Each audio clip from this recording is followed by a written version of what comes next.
Olá, louvado seja nosso Senhor Jesus Cristo, para sempre seja louvado, glória ao Pai, ao Filho e ao Espírito Santo, como era no princípio, agora e sempre. Amém. Queridos irmãos e irmãs, paroquianos da nossa paróquia Nossa Senhora da Badia, Diocese de Cristalândia, aqui em Lagoa da Confusão, graça e paz, que Deus abençoe e ilumine a todos nós, unidos na fé, nesse dia 18 de julho de 2024, nessa quinta-feira da 15ª semana do Tempo Comum. O evangelho que nós temos para ouvir no dia de hoje, tirado de Mateus, capítulo 11, versículos de 28 a 30. O Senhor esteja convosco, Ele está no meio de nós. Proclamação do evangelho de Jesus Cristo, segundo Mateus. Glória a vós, Senhor. Naquele tempo, Jesus tomou a palavra e disse: Vinde a mim todos vós que estáis cansados e fadigados sobre o peso dos vossos fardos, e eu vos darei descanso. Tomai sobre vós o meu jugo e aprendei de mim, porque sou manso e humilde de coração.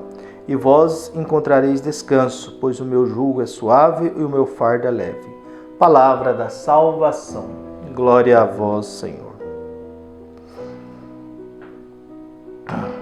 Caros irmãos e irmãs paroquianos, às vezes a vida ela é muito cansativa, muito pesada, muito tensa, muito angustiante, muito sofrida. Há momentos que a realidade faz isso e há momentos que a gente faz opção pelo sofrimento, né? Quando o ser humano tem tudo na vida, não falta nada e a pessoa está sempre descontente. A gente conhece gente que tem tudo, não falta nada, mas está sempre com a cara emburrada, descontente, agressivo, mal resolvido. Então há pessoas na vida que são sempre assim. É aquele ser humano mal resolvido e também não quer se resolver. Então sempre está descontente. E há seres humanos que a própria vida, a própria condição, a carência humana, a falta das coisas faz com que a vida se torne cansativa, pesada, difícil, exigente. Então, ontem nós vimos Jesus fazendo um agradecimento a Deus, que se revela aos pequeninos, e ao mesmo tempo Jesus dizendo que ninguém conhece o Pai a não ser o Filho, ninguém conhece o Filho a não ser o Pai, e a quem o Filho quiser revelar. Então a gente reza para que Jesus queira revelar a nós o rosto do seu Pai, o rosto amoroso e misericordioso e bondoso de Deus, que alivia um pouco o peso do nosso coração. O Evangelho de hoje, dando uma continuidade a essa prece, é um convite que Jesus faz. Vinde a mim, vós todos que estáis cansados e afadigados com o fardo da vossa vida.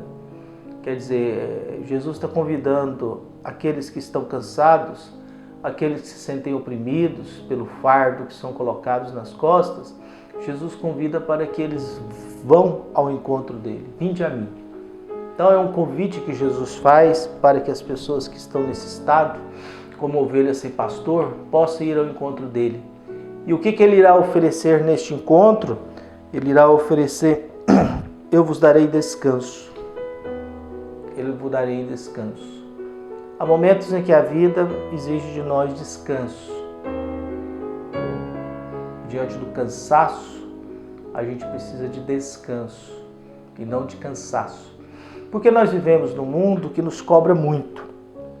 A vida e o mundo nos cobram muito. A gente agora quer ser entendido de tudo. A gente quer dar palpite e ser informado de tudo. Tem gente que nunca leu a Bíblia, quer dar opiniões sobre a Bíblia. Tem gente que nunca leu um livro de direito, quer dar opinião sobre direito. Tem gente que nunca leu um livro de economia e quer dar opinião sobre economia. Então a gente vive nesse mundo de que a gente nunca sabe de nada, mas a gente quer saber de tudo. E por isso a gente vai escutando, né, as informações, e cada vez que a gente escuta uma informação, dá vontade de perguntar: você tem certeza se isso é verdade? Tamanha é a quantidade de mentiras. E autoridades, existem grupos organizados que têm a função de criar mentiras e mentiras atrás de mentiras, que nós chamamos de fake news, para ver se cria um caos no país. Porque é bom ter um país em caos, porque garante a minha eleição como salvador da pátria na próxima. Esse jogo, e nós, como somos uma geração de preguiça, a gente não lê, a gente não pesquisa, a gente não confirma, a gente acredita em tudo que nos fala e a gente até mata por causa de fofoca. Muitos casos de gente que perderam a vida porque alguém inventou uma história, um grupo de gente acreditou e eliminou tudo isso. Então a gente vive nessa insegurança de palavras. E Jesus está vendo esse povo cansado, como ovelhas sem pastor, afadigados e oprimidos, e convida para que no encontro com Jesus, Jesus possa nos dar descanso. E aí Jesus continua: tomai sobre vós o meu jugo e aprendei de mim, porque sou manso e humilde de coração, e vós encontrareis descanso, pois o meu jugo é suave e o meu fardo é leve. Isso Jesus fala por causa da opressão religiosa que havia sobre as pessoas. Nós estamos no contexto de 613 leis, maioria proibições e outras obrigações que o bom religioso deveria cumprir. Como que um pobre analfabeto aprende 613 leis e tem tempo para cumprir as exigências. É a mesma coisa dentro da vida religiosa, dentro da vida do clero, dentro da vida nossa de igreja. Se a gente for ler tudo aquilo que o breviário pede, eu tenho que parar de 3 em 3 horas para rezar. Quer dizer, o breviário foi oração feita para monges, em que a igreja colocou para todo mundo, mas não temos tempo hábil para isso.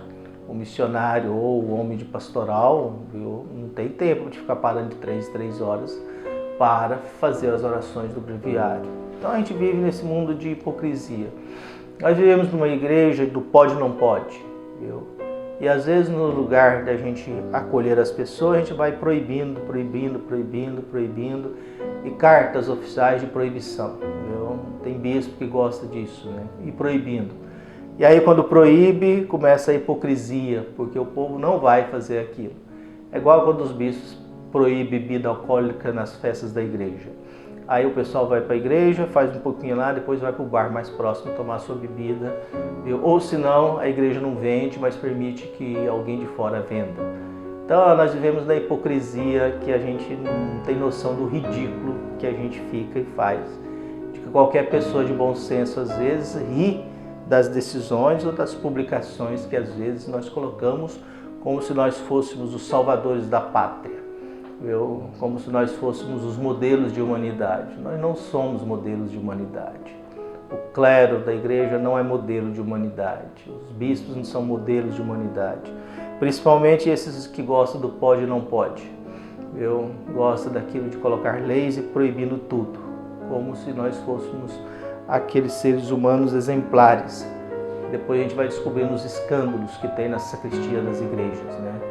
Os escândalos que tem nas casas episcopais, os escândalos, os abusos que existem dentro da igreja e a gente dessa hipocrisia. Eu sou muito incomodado com essa hipocrisia de uma igreja que pode e não pode, ou de uma igreja omissa, ou de uma igreja que só pensa na vaidade dos seus tecidos, dos seus trajes, das suas liturgias, e não mostra conteúdo nenhum.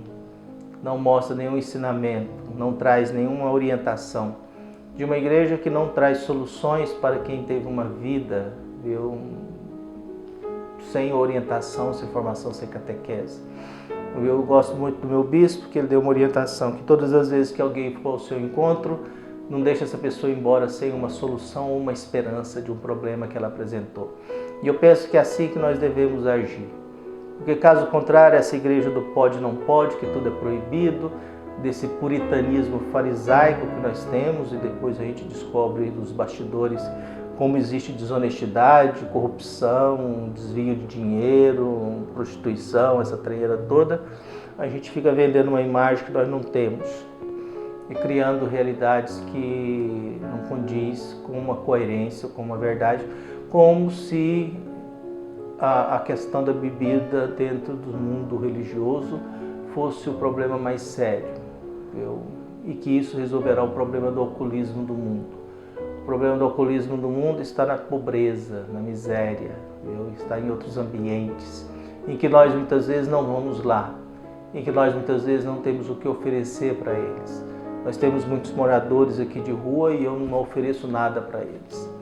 A igreja não oferece nada. A gente oferece para umas famílias pobres, isso sim, mas para os moradores de rua, nada. Então que Deus nos perdoe da nossa hipocrisia, nos alivie o cansaço da vida, nos dê um coração bom, capaz de amar e perdoar sempre. Um abraço e até mais.